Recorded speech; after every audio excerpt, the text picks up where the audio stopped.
Ahoy!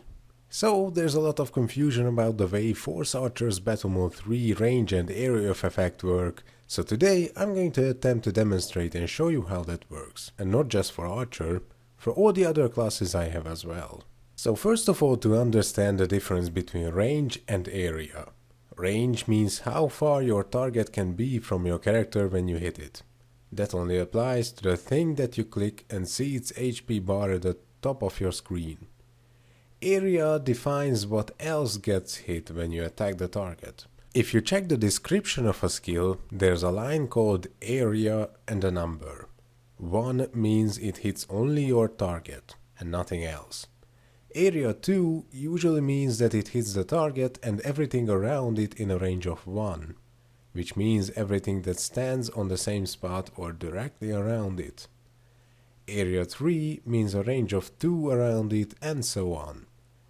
Penetration effect means they hit in a straight line between you and the target, and the length of the line depends on the range of the skill. Of course, there are many exceptions that work in an entirely different way, but that's not important for now. Now, Battle Mode 3 might be the most popular way of clearing out crowds of enemies, and to be effective at that, it doesn't hurt to understand how exactly it works.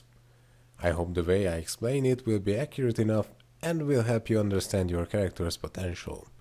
I might be wrong about a few things, and sorry about that, as I haven't played all of the classes that I'm going to talk about. So there are two main categories as I like to, categorize battle modes. Let's call them directional and undirectional. So let's begin with Wizard, as this is probably the easiest to describe and the most spectacular in demonstration. A and B skills have a very simple area. They hit your target and everything around it in a range of 3, hence the area of 4. They are undirectional, which means where you stand doesn't matter, only where your target is. Now the strange thing here is that certain targets might be larger than the others. In that case, the area is calculated from the edge of the square that the target occupies. So for example, I'm hitting an Inspita or whatever, and you can see the area in here. Then here's something a lot bigger, Ariak or whatever. See the difference? But it also kind of works the other way around, so even if you target something small, a big one's hitbox might overlap the area around your target. But the important thing is, if you're attacking a crowd of different monsters, always target the biggest one. As far as I know, Force Shielders and Warriors BM3 area works the same way, but their range is lower. That basically means they have to be closer to the target, but the hits are still undirectional and hit around the targeted enemy. Now about the directional case. That means Force Archer's entire BM3, Force Gunner's A and B skills, and Wizard's Fatality skills. The way I like to explain that is by imagining a grid or an axis of X and Y if you like. The direction is determined by the position of your target compared to your character. There are two different cases in here.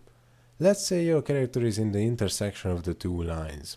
If the target is on either of those lines, the area of your hit will kind of create a rectangle with side A the size of the area of the skill and size B the range of it. Well, actually this isn't a perfect definition, but you will eventually get the hang of it and figure out the details. And what happens if your target isn't on any of the lines is that the rectangle moves to the side where you're attacking, creating an awfully weird area. And it actually is deformed a bit too, so it's actually nothing like a rectangle anymore. Maybe more like a triangle or a kite. Anyway, you get the idea, I hope. It doesn't matter what you target in that area, except that whatever you do target will certainly be hit, whereas some others might not be. This is also the case for Force Blader.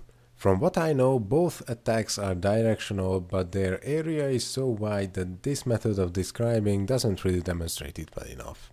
It almost looks like a 180-degree arc in front of you. Certain classes like Blader, Force Blader and Gladiator have different range or area for the A and B skills. Gladiator's A attack basically hits in a circle around your character, making it undirectional with your character being in the center. and B attack inherits the directional area that I mentioned at Force Archer and Wizard. So I hope this illustration of the area of effect of Battle Mode 3 skills will help you understand the basics. But as with everything, you will have to experience it yourself and figure out the rest over time. Anyway, I'm interested to see what more experienced sourced classes have to say about the accuracy of this video, so the comments are open for everyone. If you found this video helpful, please consider sharing it or subscribing to my channel. Ahoy!